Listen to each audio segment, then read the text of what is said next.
మమ్మల్ని మిక్కిలిగా ప్రేమించిన మా ప్రియ పరలోకపు తండ్రి, మీ ప్రియ కుమారుడు మా రక్షకుడునైన యేసుక్రీస్తు వారి పరిశుద్ధ పుణ్య నామమున వందనములతో దీనులుగా నీ పాదసనికి చేరి రాగలిగే కృపనిచ్చినారు. స్తోత్రములు.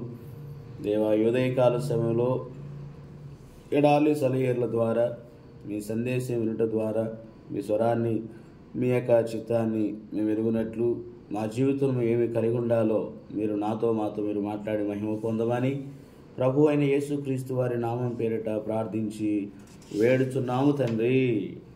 ఆమేన్. ఏప్రిల్ 6వ తేదీ, ఎడారిలో సెలయేర్లు. ఆయన నాకు ఏమి సెలవిచ్చనో చూచుటకై నేను నా కావలి స్థలం మీదను గోపురం మీదను కన్ను పెట్టుకొని ఉందును. హబక్కు గ్రంథము 2వ అధ్యాయం 1వ వచనం.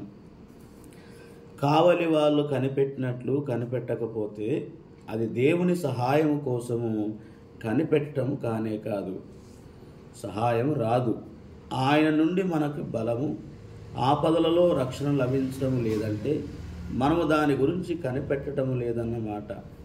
మనం మన గోపురం మీద నిలిచి కావలిలాగా దూరాన వస్తున్న దేవుని రక్షణను, ఉపకారాన్ని చూడలేకపోతే, అవి దూరంగా ఉండగానే మన హృదయపు ద్వారాలను బార్లు తీసి కనిపెట్టకపోతే అవి మరో దారిన తిరిగి వెళ్ళిపోతాయి.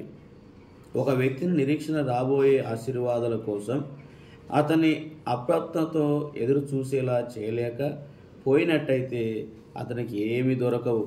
కాబట్టి మీ దైనందిన జీవితంలో దేవుని కోసం కనిపెట్టండి. ఒక సామెత ఉంది, నిజంగా దైవాశీస్సుల కోసం కనిపెట్టే వాళ్ళకి కనిపెట్టడానికి దైవాశీస్సులు ఏమీ అక్కర్లేదు.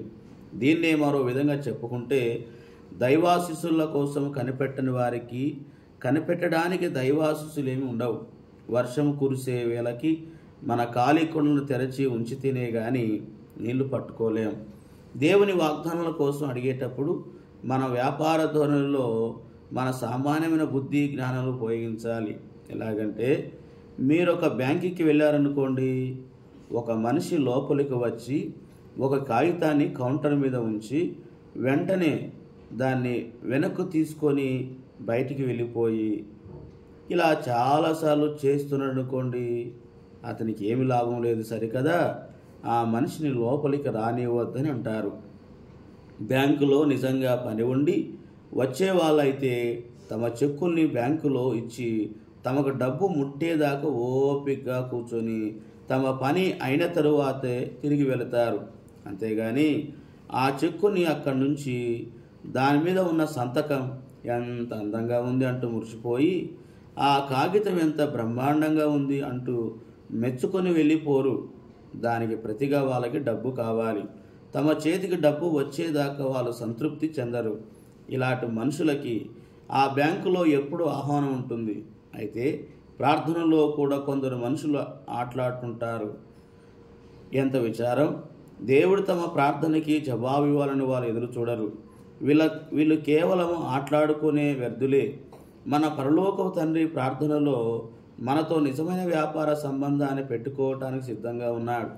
ప్రార్థన చెక్కుని పరలోక బ్యాంకులో ఇచ్చి మీ డబ్బు మీ చేతికి వచ్చేదాకా వేచి ఉండండి.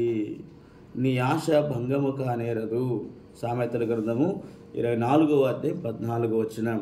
అట్టి విశ్వాస, ఓర్పు, సహనముతో కనిపెడుతూ నీ వ్యక్తిగత కుటుంబ సంఘ జీవితంలో దేవుడు చేయు కార్యాలను, అద్భుతాలను, ఆయన యొక్క మాటను సంతోషంగా స్వీకరించి ఆయన మహిమ కొరకే జీవించుదుముగాక.